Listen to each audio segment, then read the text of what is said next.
सनातन एकता पदयात्रा 2.0 पंडित धीरेन्द्र शास्त्री की ये पदयात्रा है। दिल्ली से वृंदावन तक ये पदयात्रा निकाली जा रही है। 10 दिन में 170 किलोमीटर की ये पदयात्रा है। हिंदू राष्ट्र का संकल्प लेकर पदयात्रा निकालते नजर आए पंडित धीरेन्द्र कृष्ण शास्त्री। मथुरा में ये यात्रा प्रवेश करने जा रही है।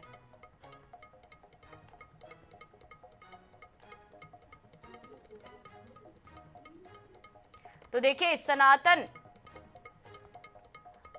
धर्म को आगे बढ़ाने के उद्देश्य से पंडित धीरेन्द्र कृष्ण शास्त्री पदयात्रा निकाले हैं। दिल्ली से उनकी ये पदयात्रा शुरू हुई। कल पलवल पहुंची थी ये पदयात्रा, जहां पर उन्होंने दिल्ली में हुए ब्लास्ट को लेकर भी साफ तौर पर कहा था कि चाहे कुछ भी हो जाए, सनातन की ये यात्रा जो है वो ना रुकेगी, ना डरेगी। और आज उनकी ये यात्रा मथुरा में प्रवेश करने जा रही है और उनके साथ बड़े संख्या में उनके जो चाहने वाले हैं, उनके जो अनुयायी हैं, वो भी यहाँ पर नजर आ रहे हैं। एक्सक्लूसिव तस्वीरें आपको INS 24/7 पर हम दिखा रहे हैं। बड़े संकल्प के साथ ये पदयात्रा निकाली गई पंडित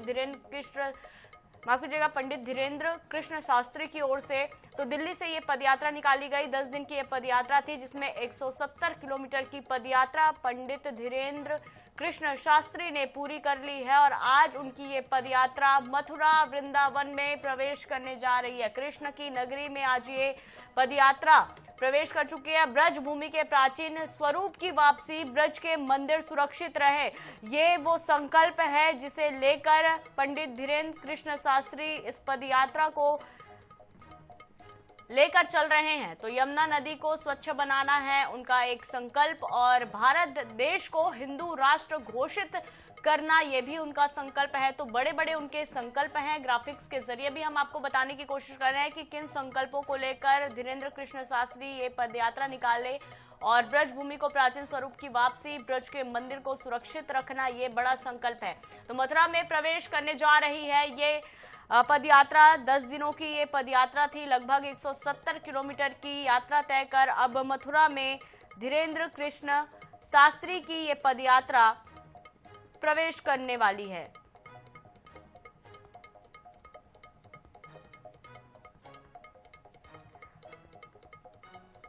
तो हिंदू राष्ट्र बनाने का उद्देश्य लिए पदयात्रा निकाले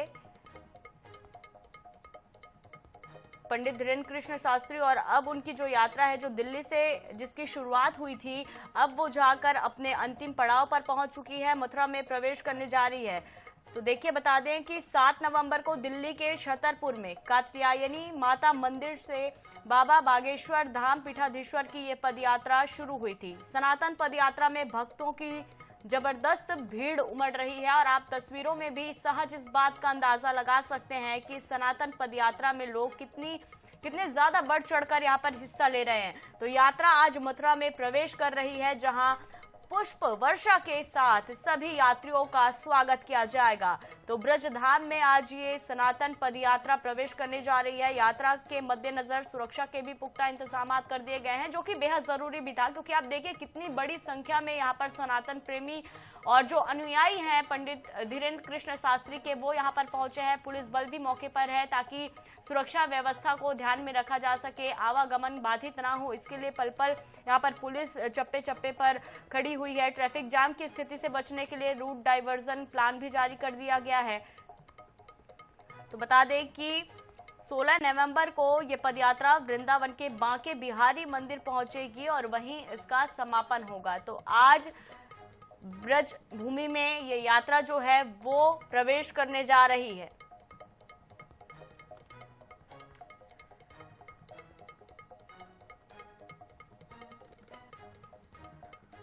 तो दिल्ली से वृंदावन तक की ये पदयात्रा अपने अंतिम पड़ाव पर 16 नवंबर को, यानी कि 2 दिन बाद, बांके बिहारी मंदिर में ये पदयात्रा समाप्त हो जाएगी। तो बहुत बड़े संकल्प के साथ इस पदयात्रा की शुरुआत धीरेन्द्र कृष्ण शास्त्री ने की।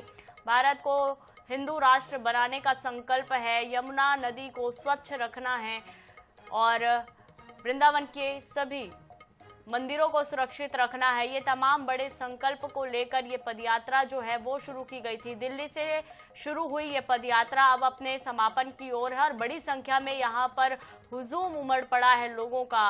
सनातन प्रेमियों का सनातन पदयात्रा में शामिल होने के लिए दूर दराज से लोग आए हैं। और देखिए, साफ तौर पर आप देख सकते हैं कि कितनी बड़ी संख्या में यहाँ पर लोग पहुंचे हुए हैं इस पदयात्रा में शामिल होने के लिए। तो हिंदू राष्ट्र का संकल्प लिए इस पदयात्रा की शुरुआत की गई थी, जो अब अपने अंतिम पड़ाव पर है।